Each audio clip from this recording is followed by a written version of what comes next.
For today's video ay magluluto tayo, B. Yes, B, alam ko naman na marami na sa atin ang magaling na magluto. But for today's video, samahan nyo ako at tuturuan ko kayo kung papaanong magluto ng Cantonese noodles. After ko nga maggisa ng bawang at saka sibuyas, ito na nga at nilagay ko na yung ating chicken. Aside from karne ng chicken, ay nilagyan ko rin yan siya ng balon-balunan at saka atay. Yes, B, iba kasi talaga ang lasa ng pansit kapag merong atay. Nakakadagdag talaga siya ng sustansya. Charot lang.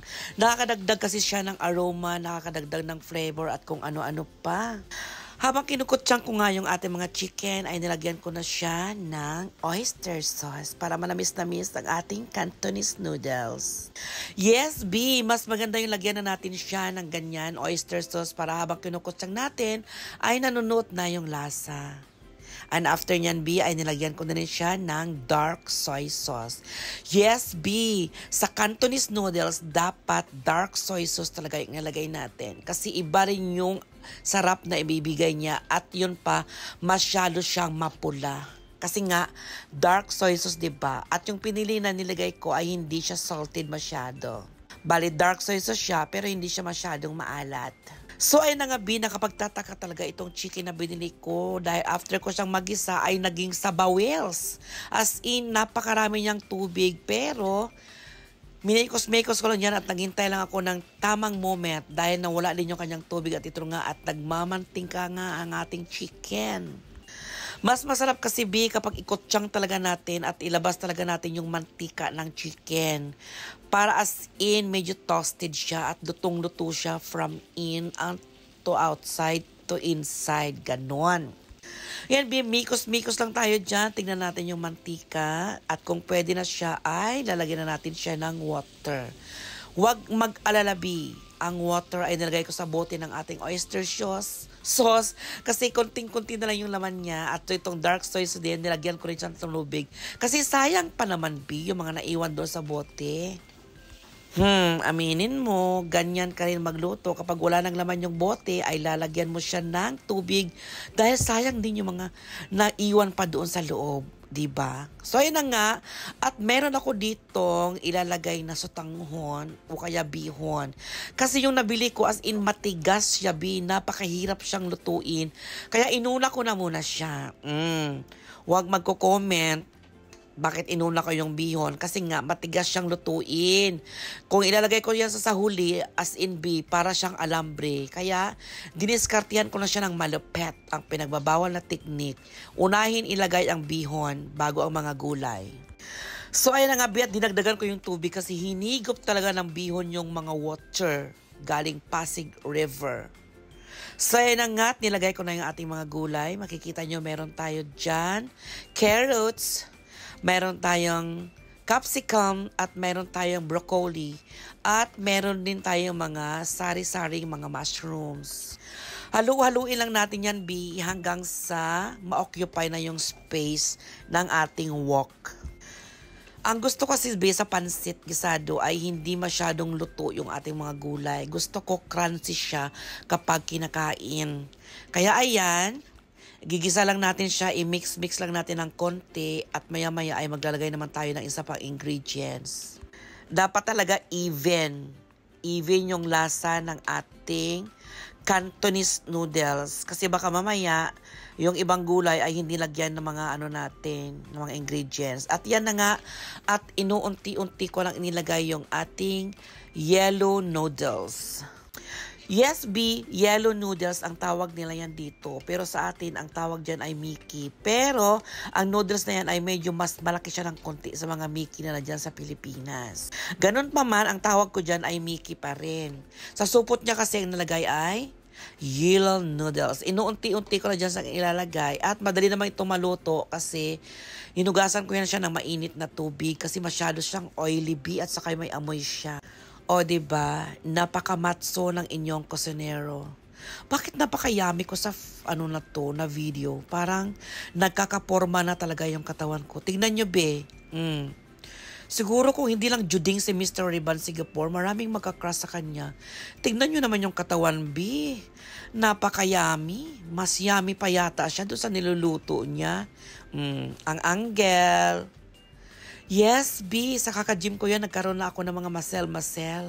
At alam nyo ba, 67 kg, naging 68 na ako. Ayaw ko na maging bumigat, B. Pero sabi nila, normal lang daw yung kasi nagkaroon na ako ng muscle at umiinom ako ng protein whey.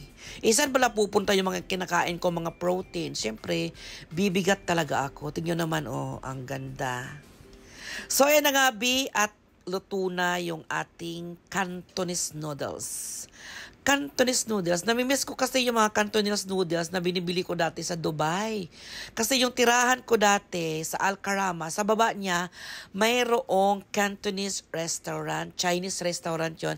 At nagsuserve nga sila nitong mixed Cantonese noodles. Yung kasi may beef, may chicken, at kung ano-ano pang nilalagay nila, kaya mixed Cantonese noodles siya.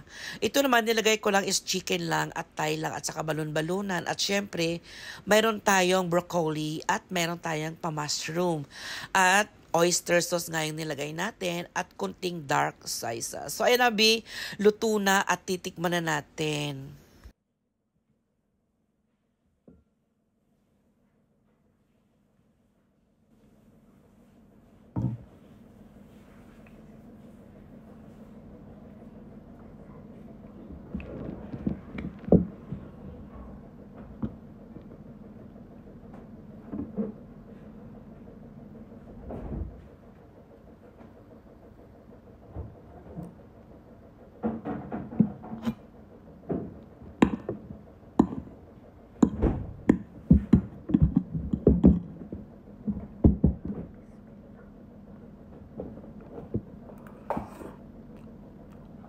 Ang sarap.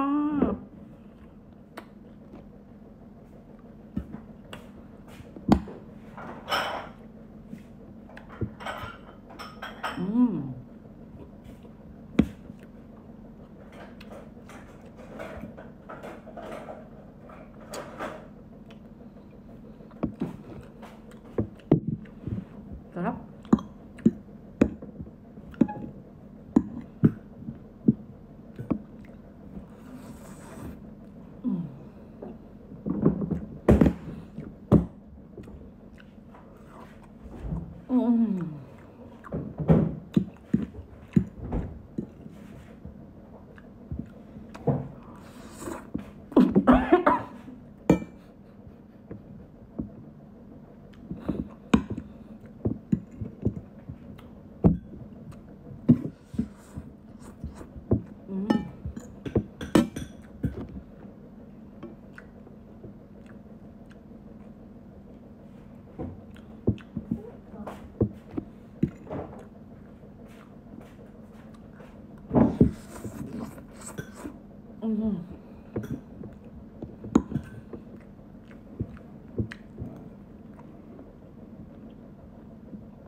Ang sarap.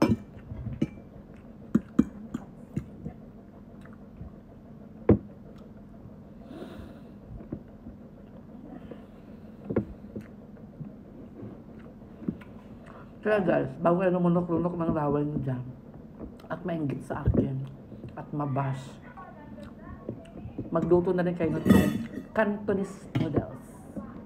Ang pansit sa kanto. Tara na. Sarap.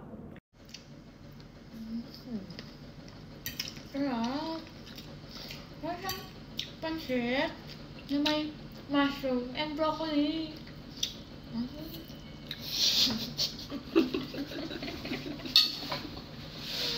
Grabe, tapos na akong kumain, be. Pawis na pawis ako, grabe, tignan nyo. As in, ang sarap ng kagabi. Kaya ano pang ginagawa nyo? Tara, kain na tayo.